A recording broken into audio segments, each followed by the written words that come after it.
There's so much more to running a successful e-commerce business, but a lot of it you'll learn as you go. Hopefully, though, you're feeling inspired enough now to jump in and start giving it a go. This is a fantastic way to earn money online, and as we've seen, there are countless small tricks and techniques you can use to accelerate your sales and increase your earnings. The potential is limitless, and it's only going to grow as e commerce becomes more and more widely accepted. To recap, then, and set you off, just follow these simple steps. Step number one, decide what kind of business you will be running. Is this something you're adding to your existing high street store? Or are you designing a store to run as a side business while you continue with your current employment? Step number two, choose a type of product, choose a type of niche, and choose an audience. Think about how you'll create and procure your products, but also think about the amount of competition you'll face and the key phrases that you'll come up against. Step number three, create your website and add an e commerce platform.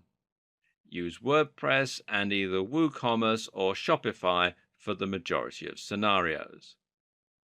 Step number four, start adding themes and plugins and think about how you're going to lay out your site. And finally, step number five, begin marketing your site through social media and with a blog. Reinvest the profits in more stock and more marketing, and keep a close eye on what's working. Rinse and repeat these steps, and before you know it, you'll be able to start expanding your operations. Next step, well, buying your own warehouse, but that's a topic for another video. If you took on board everything we covered in the last video, then you should now have an online store that's highly effective at converting visitors into paying customers. You're drawing attention, making your products look desirable, and then maximizing the profits from each sale that you make. All that's left is to make sure as many people as possible are finding your website, and if you do this right, then your business will start to scale and you can invest more back into marketing. Here are some strategies you can use. Before you start spending money on adverts, SEO might be a better first port of call. SEO stands for Search Engine Optimization and is essentially the process of optimizing a website and link strategy so that your store is easy to find on Google when people search for it. To do this, you often begin by identifying a search term, otherwise known as a key phrase, such as buy hats online. Only you won't want to choose buy hats online because that will be very competitive and very difficult to rank for. This is why it's such a good idea to have a particular target audience and a particular type of product. Remember how we discussed selling brightly colored shirts? Well, brightly colored shirts is likely a key phrase that people look for, but which isn't quite as competitive.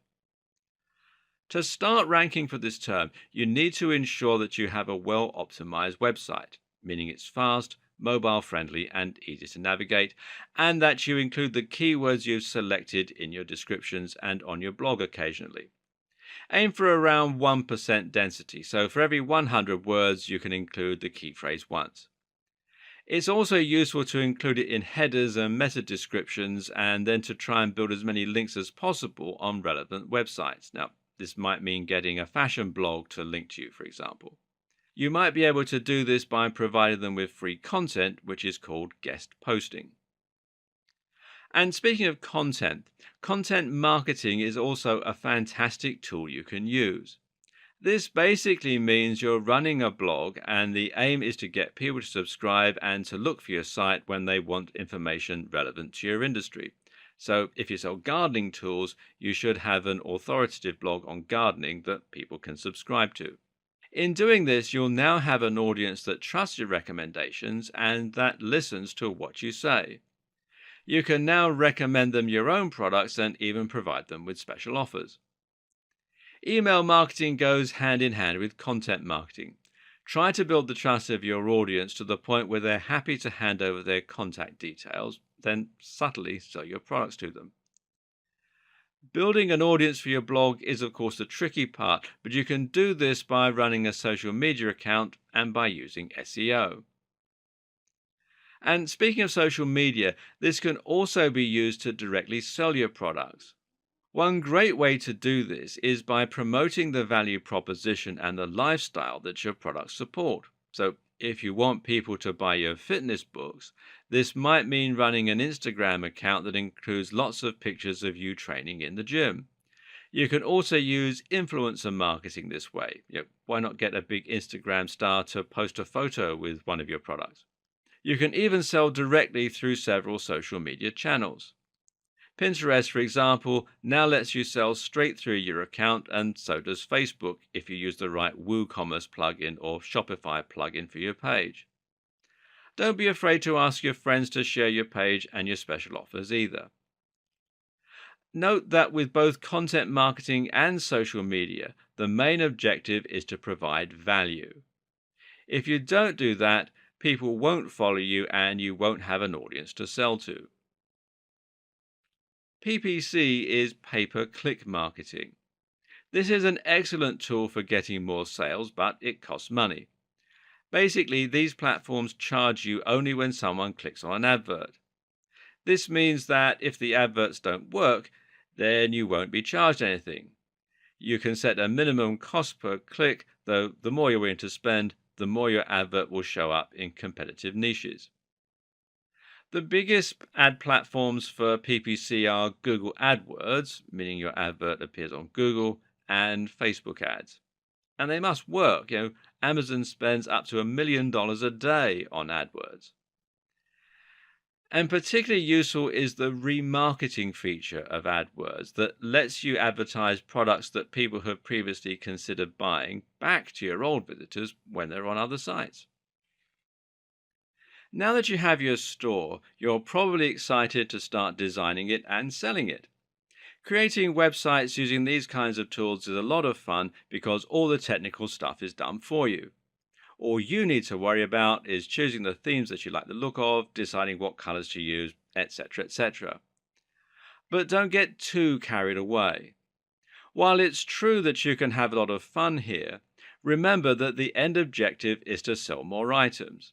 And that means you need to think carefully about the layout and design of your site. And specifically, you need to make sure that it's designed in a way that will encourage sales. This in turn comes down to a number of consideration and design choices.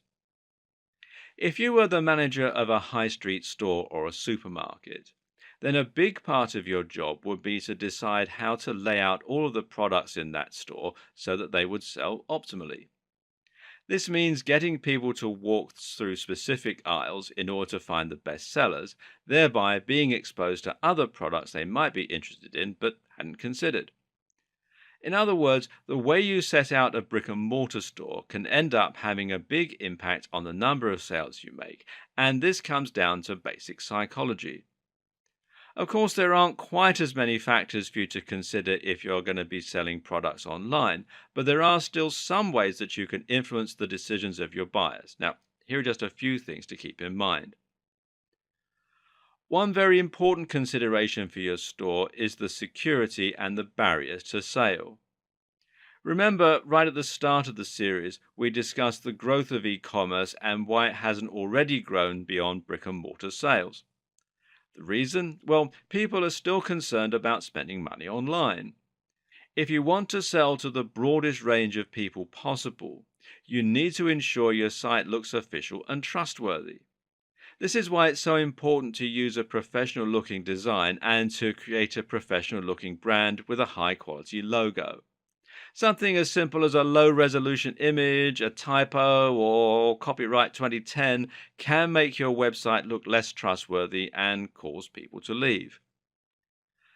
Another way to overcome this barrier to sale is to let people leave reviews on your store. This is something many people will be nervous to do, seeing as it can potentially mean people end up leaving bad reviews. But overall, letting people leave reviews means your customers can see other people have bought from you and received your products. If you respond to negative reviews, this will also reassure your customers that you're listening and that you care about what they have to say. Another barrier to sale is the time and effort involved in making a purchase. Believe it or not, this is actually a big deal, and surveys show that people are much less likely to buy from a store if they need to set up an account first. If you want to sell as much as possible, then you need to make the process of buying from you as streamlined and simple as possible. Amazon does this incredibly well with its buy with one click system. But even if you were to mimic something like this for your site, your visitors might still be required to create an account the first time they shopped with you, which could mean having to input their card details, their delivery address, etc. etc. Again, try to make all this as simple as possible to make sure it isn't off putting for your visitors. For example, one thing you can do is to use PayPal to handle your checkout process. This can help people feel more secure shopping from your site. They don't have to input their details. And it makes it a lot easier for them to buy from you. POS stands for point of sale, and it's a concept that relates to the barrier to sale that we were just talking about. In a high street store, you'll often find something called point of sale display. This is a display that will promote and sell a cheap product while people are waiting in the queue. You've no doubt encountered these before, and that's because they work. The thing to understand is that when someone has made the decision to buy from you, they will already have made that important psychological step that turns them into a prospective buyer. Prior to this point, they're still umming and ahhing about whether they want to bother setting up an account or whether they want the guilt of spending money. Once they're checked out, they've already gone through the hard bit. Convincing someone to add something small to their order now is actually relatively easy and means you can increase your profits further. Of course, you don't have a queue online, so your point of sale is the checkout page. That's why you'll often find sites offering to add extras to your order, things like gift wrapping for a small fee. On an unrelated note, you also need to think carefully about the color scheme and palette of your e-commerce site design. What's key to understand here is that different colors can have different effects on your customers. For example, the colors red and orange actually make people feel slightly more impatient and have even been shown to elevate the heart rate. People very often find red color schemes somewhat uncomfortable, and this can be used to your advantage. For example, this is actually the reason that a lot of fast food joints are red or orange in their color scheme. The uncomfortable color palette means that people don't quite feel comfortable to spend a long time eating, and this means that the store can accommodate a higher turnover of customers and make more profit as a result. And likewise, it turns out that if a buy now button is red, it becomes more likely to be clicked more regularly. Conversely, though, if you want people to take their time to explore your site in a sort of more leisurely manner, then you need to make sure that you use cool and relaxing colors, like blues. Also important is to make sure that your color scheme allows you to use contrast. In other words, you need to avoid making your color palette too bright and your layout too busy. If you do that, it'll be impossible to draw attention to anything. Your aim is to make sure you can control the attention of your visitors and to get them to look at the products you're interested in selling. If everything is red and moving, then people won't know where they should be looking.